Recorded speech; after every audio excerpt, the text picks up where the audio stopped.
5e et dernier jour au championnat d'Europe de concours complet. L'occasion de se concentrer sur ceux sans qui un événement de cette envergure ne pourrait pas se tenir, les bénévoles.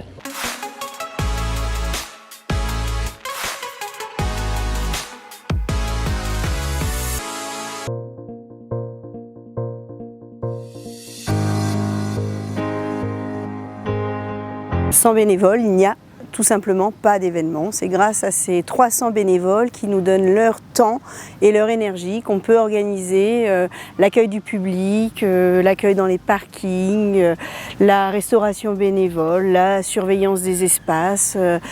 C'est le maillon ouvrier de cette compétition ou de toute compétition. Donc, ce sont les indispensables. On a plusieurs équipes avec plusieurs chefs d'équipe. Donc on a une équipe qui est responsable de l'accueil du public, qui va s'occuper de la gestion des parkings mais aussi des espaces réceptifs dans le village.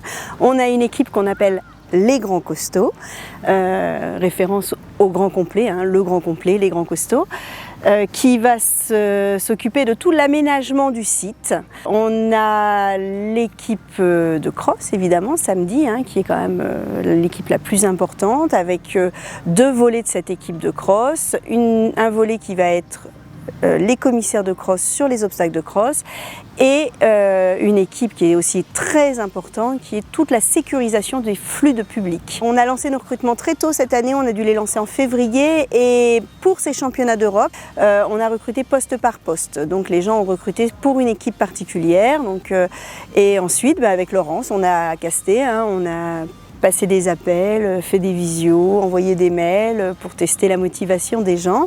On a eu la chance d'avoir énormément de candidatures et on a eu le luxe de pouvoir caster et d'avoir une équipe de rêve sur le terrain.